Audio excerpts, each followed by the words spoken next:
What opinions do you have about the Biden formulation of foreign policy in relationship to China? Look, I think the Biden administration has done a reasonably good job so far in terms of its messaging on Taiwan and on the U.S.-China relations, the CHIP Act, and it's putting economic pressure. It is trying to stop the penetration. So much of Chinese growth has really come from the theft of IP and from intellectual property, from Chinese state subsidies to corporations, in key sectors that are able to use those subsidies to compete unfairly in the rest of the world. And I think we are beginning to see, and this, it started in the Trump years, and even President Obama talked about a pivot to Asia. So there's been a growing awareness in the U.S. on a need to focus more on China and not just sort of sit here and wait for capitalism to turn China democratic, which is what we were maybe doing 20 years ago. So we're definitely ahead on that front. Okay, so let's talk about that a little bit. I mean, so since I was a young person, what's happened in China? Well, first of all, when I started to become politically aware, let's say back in the 1970s, I remember going to a trade fair in Edmonton, Alberta. It was one of the first trade fairs that the Chinese participated in. That probably is about 1974, something like that. And we went and looked at, the Chinese had a display there of their industrial products, and it looked like stuff that had been manufactured in the West right after the Second World War. Like it looked like stuff that was built in the 1950s. But that was the first time in my lifetime that we saw anything at all of China. And then, of course, when I was very young, the threat of famine was still something that we associated with China. And what I've seen happen in my lifetime is that China has become an economic powerhouse, that the threat of famine has receded substantially, that the Chinese had been integrated, at least to some degree, into the world economy, that the West had benefited, arguably, from an influx of unbelievably inexpensive consumer goods as Chinese manufacturing quality improved, as it did in Japan. And for a good while, it looked like the Chinese were going to settle in beside us in lockstep, even though as competitors and cooperators, and move us all towards a relatively integrated capitalist future. And of course, the presumption was that as that happened, that the state would liberalize, not least because there would be all sorts of individuals in China who now had a certain degree of economic power, and that the Chinese would incrementally transform essentially into allies playing under the same system. And I think that really was happening in a pretty damn optimistic way for a number of decades, till Xi decided to centralize control and turn himself into another Mao. And it isn't obvious that the optimism that the West had in relationship to China was exactly misplaced. I mean, I think the Western working class paid a big price for integrating China. But other than that, the Chinese aren't starving anymore, which is certainly a big plus. And there were a lot of positives to attempting to integrate the Chinese into the world economy. The downside was we seemed to become more dependent on their largesse and goodwill than we needed to. And then, of course, China as a totalitarian model is a destabilizing force in the international order. Well, you're absolutely right. And I would agree with you completely that, well, look, until a few years ago, I would travel pretty freely in China. And a couple of my books have been translated into Chinese, and I would speak at Chinese universities and talk with professors and officials.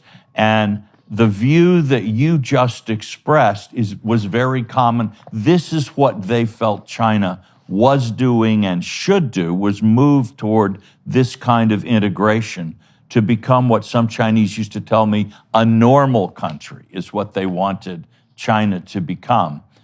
And I think there are a lot of people there who still hope that. Obviously, they're not going to say so right now. That would not be good for you or your family if you started talking that way.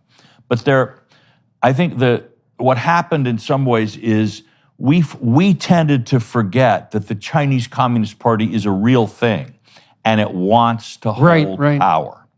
And there are lots of people who see, they look at Chinese history. yes, the Communist Party has killed more Chinese than anything ever in the history of the world, have died as a result of Mao's famines and other things, far eclipsing the death toll, say, in their war against Japan even. But that said, as you pointed out, the economic growth of the last 30, 35 years in China is one of the great miracles of human history. Yeah. And you would have to have a heart of stone not to be glad that hundreds of millions of people have come out of poverty, that new ways of life are opening up, new access to culture, to education. It's what we should all be doing. It's progress and it's good. Right. But that very progress of the society, I think, terrified the Communist Party, because they could see themselves losing control. They could see, and there is in Chinese history and culture, it's a country of 1.4 billion people. That's like what? 4 times the population of the European Union. And it's not so easy Chinese history is a story of the balance between central and local governments. They've had periods of division and war and weakness when others have taken advantage when the central government was weak. So instead of, in a way, relaxing and liberalizing more as their economic policies succeeded, many in the Chinese Communist Party became, really worried that things were going to get out of control. And for a number of years, even before we saw the international hostility, what we saw was gradually, in sector after sector, they were tightening up the control of this central communist elite, and more under one man, Xi Jinping. They were tightening using every lever they could to impose uniformity in China, to reassert, even in companies now, every company has to have a Communist Party cell in it. So we're back to the kind of Communist Party dominance. Commissars. Yes, exactly. And obviously, as a Western investor, that's a tough thing when you've got the Communist Party cell running your company. Do you really own the company, et cetera? So it's a right. So they're moving from a good period into a much more difficult one, I think. Right. Well, I think also that people were optimistic, and rightly so, after 1989, because once the Soviets gave up the ghost, it looked for a pretty long period of time that you couldn't beat the communist drum very hard anymore, that the internal contradictions that were part and parcel of the ethos had made themselves manifest in a manner that was utterly unmistakable. And just as the Soviet Union collapsed under the weight of its own internal idiocy, so was the Chinese Communist Party doomed to eventual failure.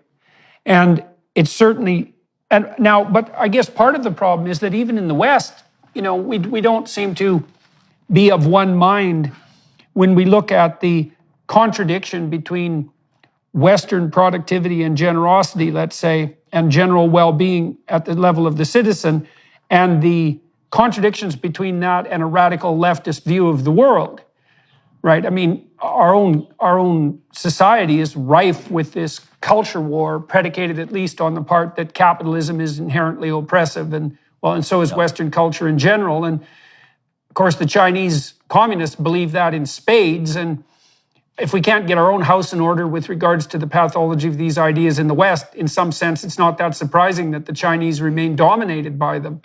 But the long-term consequences of that can't be good. I mean, what I see happening, I think, in the West, in the US in particular, is that people are losing faith in China as a trading partner, and we're starting to pull back a tremendous amount of manufacturing capacity and decreasing investment and pulling away from China as a trading partner. And of course, that'll just make things more desperate in China, which is not a good thing.